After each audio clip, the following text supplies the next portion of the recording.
No? Kung sakali man na may pupunta po sa ICC, mga kababayan, wala pong iba kundi ito. Anong gagawin nila? Si Bato at si Bongo ho, mga bossing. Kasi nga, di ba, ilang araw na po ang mga nakalipas, talagang hindi na po redacted o retracted yung kanilang mga pangalan doon sa ICC.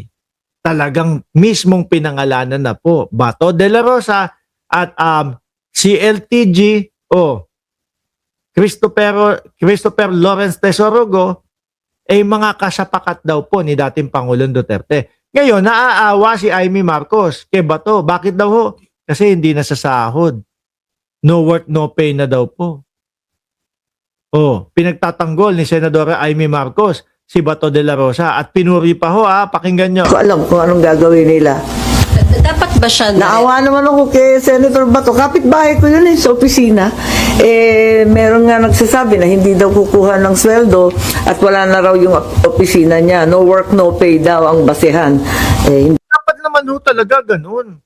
Kasi ho, kawawa naman kaming mga nagbabayad ng tax. Di ba, Tony? Shout out sa inyo.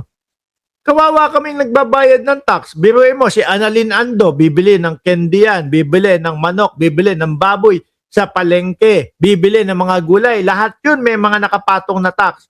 At mapupunta yung iba doon sa mga pasweldo, sa mga government officials. Tapos, mamukat-mukat mo, hindi pumapasok.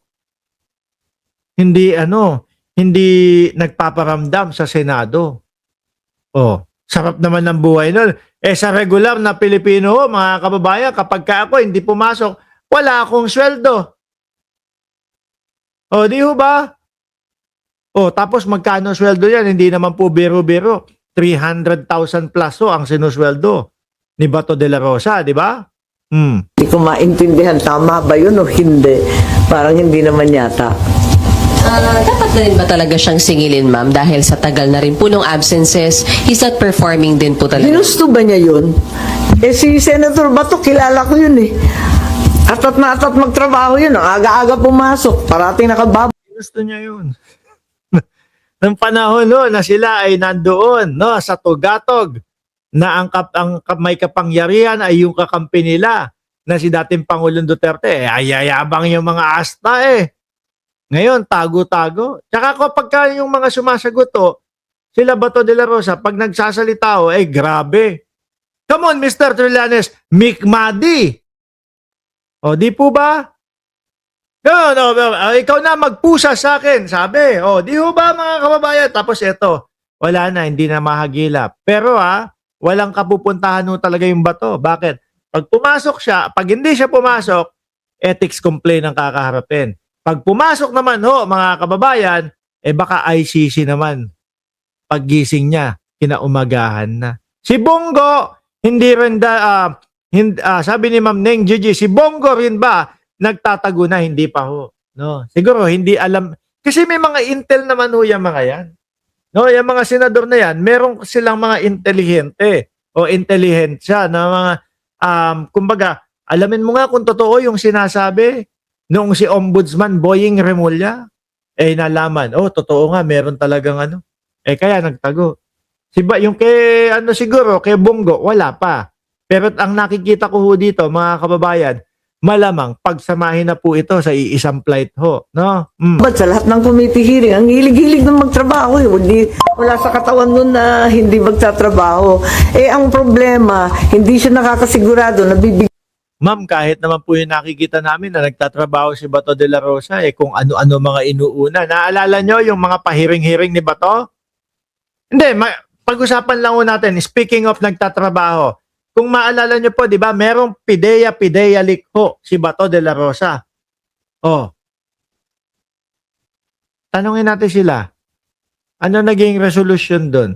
Ano ang kinahinatnan? Ano ang kinalabasan nung pahiring-hiring ni Bato de la Rosa? Wala lang. Para pong yung kanta ng parokya ni Edgar, kasama si Francis Magalona at saka si Glock 9. Hindi nila alam kung paano tatapusin. Kaya bigla na lang nawala. Ganun ang nangyari doon sa pideya leak ni Bato de la Rosa. Wala! Kasi lahat pinapatulan mga bossing. Di ba? Kasi lahat na lang pinaniniwalaan ho. Mapabagsak lang ang gobyerno ni Pangulong Bongbong Marcos. Sabi ni Ma'am BG Badiola, burat yang si Amy. Uy, grabe ka kay Amy ha. O ayan o, siya nag-type niyan, hindi ako ha. O game. Bigyan talaga siya ng proteksyon dahil may iba't ibang sinasabi dito. Kaya yun nga ang alma niya. Pero kung Walang protection. Hindi, kahit sabi niya naman, simulat sa pool pa lang, come on, Mick Madi. Oh.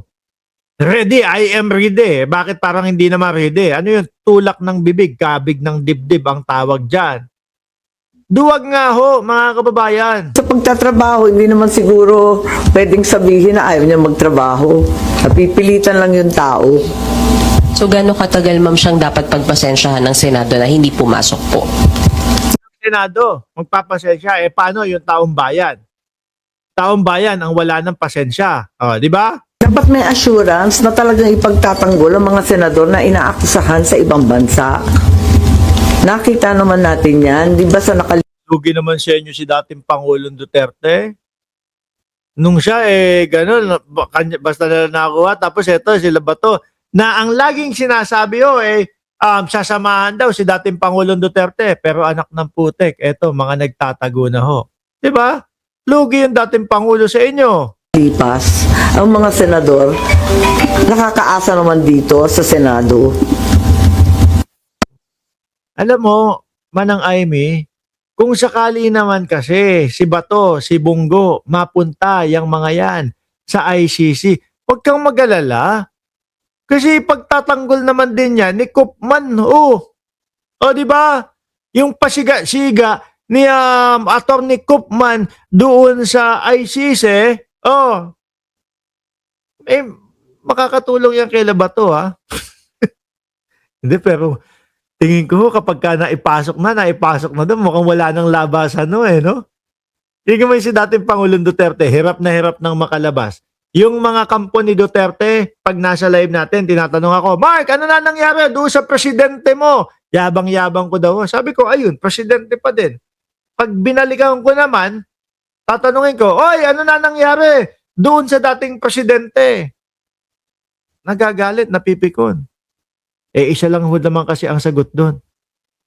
Ayun, nakakalaboso pa din, nakakulong pa din. Di ba mga DDS? Nakakulong pa din. Ano sabi dito ni Koopman? Sabi daw sa ICC, I ask you to let Rodrigo Duterte return to the Philippines.